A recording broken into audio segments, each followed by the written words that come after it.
It's a fairly mild October day, so I thought I'd take the opportunity to step outside into my back garden and show everyone who's been following my YouTube channel for the last couple of years what I've been up to for the last few months.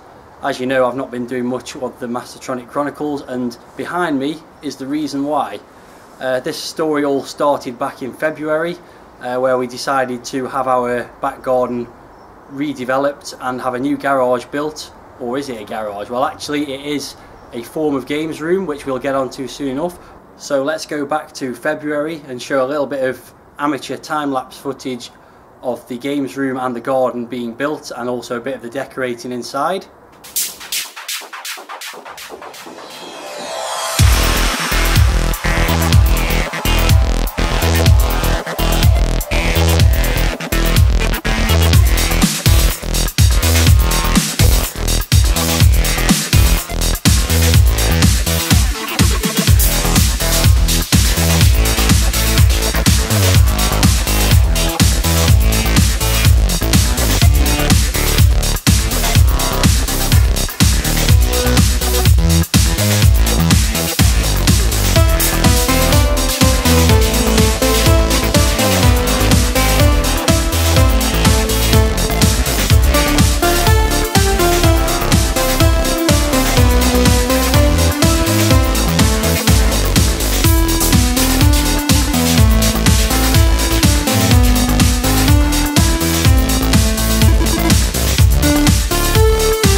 So the construction was completed. All that remained was to move some gaming equipment into the games room. And if the first part of this story looked a little bit like Tetris, then this was definitely more like the game Soccerban, where you got to move lots of little boxes around and try and get them in the right place. You may have guessed by now, or may not have guessed by now, but what's going inside this large construction is arcade machines. So let's show you a bit of footage now of when we moved the games into the arcade.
12 hours after we started, all the cabs are in. To be continued.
So that footage was from early June. It's now October, as I mentioned, so let's see what's been going on since then. Without further ado, let's take a look inside.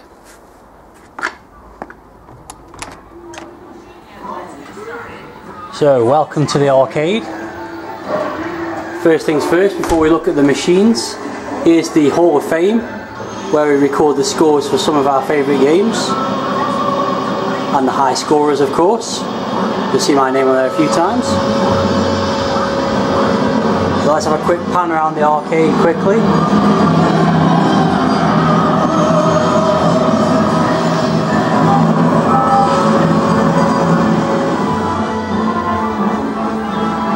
So let's take a look at everything in a little bit more detail. Firstly, no games room is complete without a fridge for the beer. Picked that up off eBay for about 40 quid, I think it was. They usually go for about £100. And then we've got the drawers where I keep all my PCBs. And covering up the garage door, we've got a couple of retro 80s posters. Currently Ghostbusters and the Terminator, and also a game poster, New Zealand Story. These are held up with Velcro on the garage door, so that if I need to open the garage door, I can take them off quite quickly. And also I've got some other ones such as Star Wars and Back to the Future. Do rotate those from time to time. So let's take a look at some of the cabs. Firstly, we've got House of the Dead, light gun shooter, of course, and that cost me £300 including delivery. We've got a Naomi cab, which has been chopped to be a sit-down candy cab, and currently on there I've got Giga Wing 2, making a lot of noise. Also in the Naomi cab is Crazy Taxi, complete with the light up marquee and the seat. Just a chance now to show you some of the artwork we did on the walls. These are sprite artwork, hand painted on the walls by myself and my wife. See some characters from Robotron, Frogger of course, Pac-Man, Gallagher, Dig Dug, bit of a Namco section there actually. There's more of those around and I'll show a few of those as I walk around. May as well show these ones up over the door. We've got Bomb Jack, Ms. Pac-Man, the robot from Berserk and Mario. So I've got two electrical in Spectrum jammer cabs, one vertical, one horizontal. Got a variety of PCBs to put in those. And the first currently dead cab is Cosmic Alien. Works fine, but it's got a power issue, which means the game's not displaying properly on the screen, so that's awaiting repair. Bit of a shame, because that's by far the best looking cab in the arcade at the moment, complete with a lovely side art. Over here we've got a Lordsvale Neo Geo clone. You can tell it's a clone because it's not got the correct control panel artwork. It's got this horrible sort of checkerboard effect instead. That is working as a cab, but the Neo Geo motherboard died recently, so at the moment I'm just running a 19-in-1 horizontal game board in there. So that's one half of the arcade, and in the other half we've got Special Criminal Investigation. That's fully working. I do also have a Chase HQ board that I haven't actually tried in there yet. Then we've got a couple of cabs which are currently switched off. Two sort of generic jammer cabs. I got these for free off Replay Events. Thank you to them for these. They need quite a bit of work. They're pretty poor shape at the moment. The one on the left doesn't work at all. The one on the right does work. I haven't got it powered on at the moment due to the monitor being a bit flaky, to say the least. And here we have my Deco cassette system MAME cab, which I did a big restoration on a few years ago. This was in the conservatory of the house, and I've used it to play a few games that you might have seen videos of on YouTube. Well, that's now moved into the games room. Just a reminder of what it's like. It's basically a MAME cab inside, but sympathetically restored on the outside, so you could still revert it back to the original hardware if you wanted to. And it's just got a bunch of classic games on, like Pac-Man, Space Invaders, all the usual classics, Donkey Kong, which I recently finally broke the 100,000 mark on. Let's just have a quick look at that there while we're here.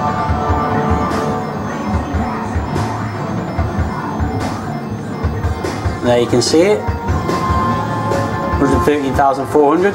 Some more artwork up here, which is kind of obscured by the cabs, but we've got a Ghost from Pac-Man, Space Invader and Q*bert. I've also got Bub from Bubble Bobble, which took a very long time to paint. They all took a long time to paint, but that one in particular took a while. And Galaxium.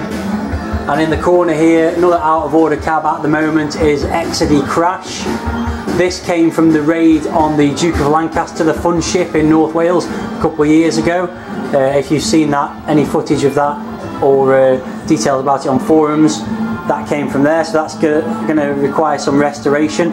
It is complete but not currently working. I've also got a Golden Tee cab, which is just a shell really with a non-working monitor. Eventually I'm going to turn that into a 4-player MAME cab to play stuff like Gauntlet and Ninja Turtles and The Simpsons and stuff like that. So again, that's another project. Got a plush Dig Dug sitting on the top of it there, and also a couple of sort of faux neon signs for pinball and video games. Got a Electrocoin MIDI cab, which again are currently just running a 60-in-1 vertical PCB. Eventually I'm hoping to get a control panel made up for that so that I can use it as a mini sort of Q*bert cab. I've already got a Q*bert board, but again there's some more work required to get to that. Also got a Mega Touch cab with a bit of a flaky monitor, as you can probably tell. That needs a bit of work. It is going to be an ongoing project, this games room, to keep everything up and running. Arcade hardware, obviously some of it over 30 years old, constant battle to keep it working. And finally we've got a Robocop pinball machine, which I'll quickly fire up and have a little 1-player or 1-flipper game on. Obviously not going to be the greatest of games with only one hand, but I'll give it a go.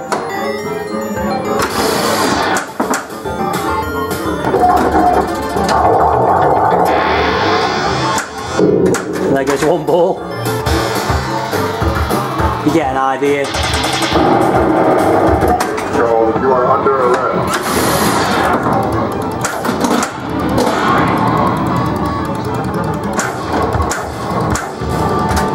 Unfortunately, I don't seem to be having much luck with the flipper, so I'll leave it there, but you get the idea. It lights up nicely, it makes a lot of noise, in digital stereo no less, as it says there.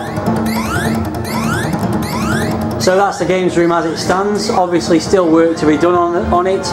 Things need repairing and restoring and so forth, but you get an idea. We're going to have a lot of fun in this. We'll have some meets which will be advertised on arcade gaming forums and so on.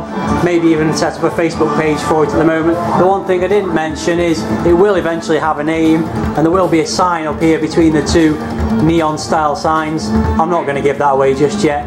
There will be an announcement later on for what the name of the arcade is. But that's the games room.